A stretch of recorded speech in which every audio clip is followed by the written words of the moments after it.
बिस्मिल्लाहिर्रहमानिर्रहीम। अस्सलाम वालेकुम माय डियर स्टूडेंट्स। आज हम जो चीज़ें जानना चाहेंगे वो नेचर ऑफ द रूट्स है।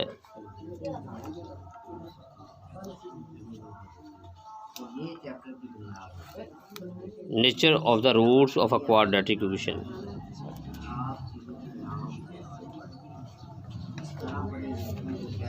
आपने पहली बात की क्वाड्रेटिक इक्वेशन पढ़ी थी वो ये थी ax² plus bx plus c is equal to 0।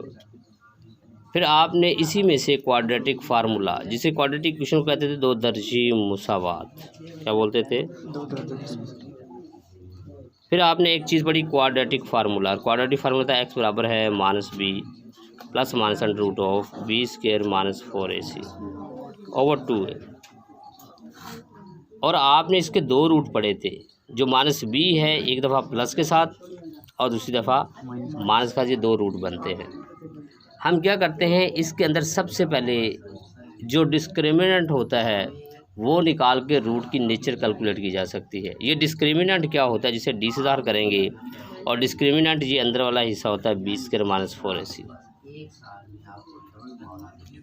जब आप ये निकाल लेते हैं तो आप बता सकते हैं कि जो रूट बनेगा उसकी नेचर क्या है।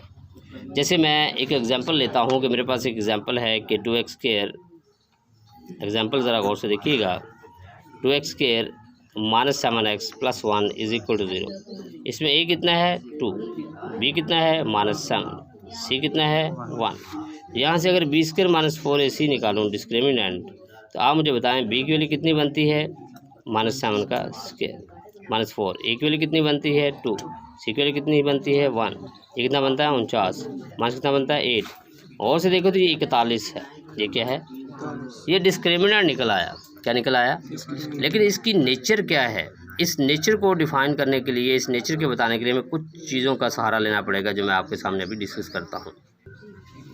पहली बात तो ये है कि अगर b² माइनस 4ac को आप कैलकुलेट करें और इसका जवाब जैसे ये आ चुका है ग्रेटर देन 0 आ जाए, ग्रेटर देन, तो हमारे पास, और ये परफेक्ट स्क्वायर भी हो, ये परफेक्ट स्क्वायर नहीं है, और परफेक्ट स्क्वायर हो जैसे 25 आ जाए, 16 आ जाए, 16 4 का परफेक्ट स्क्वायर है, 25 5 का परफेक्ट स्क्वायर है, 36 6 का परफेक्ट स्क्वायर है, तो हम कहेंगे कि ऐसे रूट्स जो हैं वो रेशनल और अनइक्वल होंगे।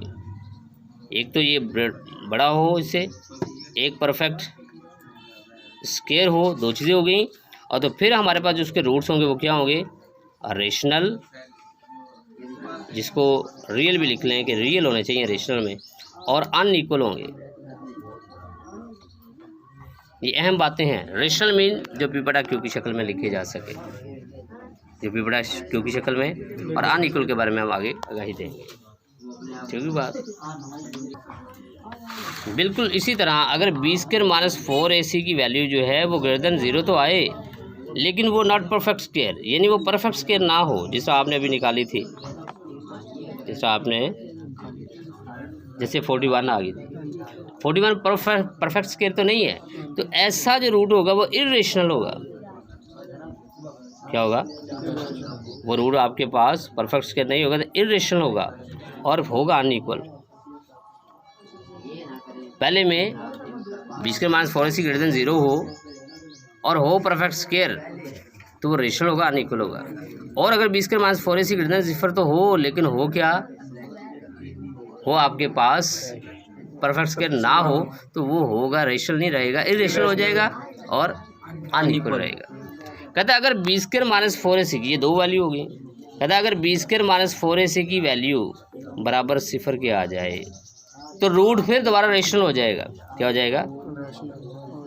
लेकिन रेशनल के साथ एक उसके अंदर जो चेंज आएगी कि एंड इक्वल भी हो जाएगा। अब ये इक्वल हो गया, जैसे ये b² माइनस 4ac बराबर 0 है, इस हालत में वो इक्वल आएगा। इस हालत में, यानी दोनों में अनइक्वल होता है, दोनों में अनइक्वल होता है, लेकिन जब वो बराबर 0 के आ जाएगा तब वो इक्वल हो जाएगा।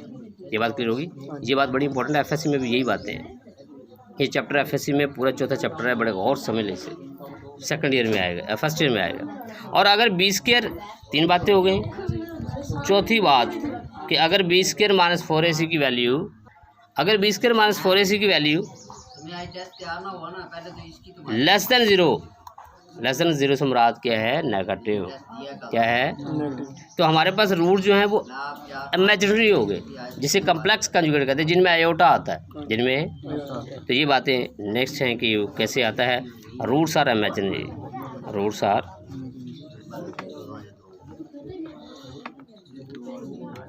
ये चार बातें हर हाल में याद होनी चाहिए, अदरवाइज़ आपको समझने में दिक्कत होगी।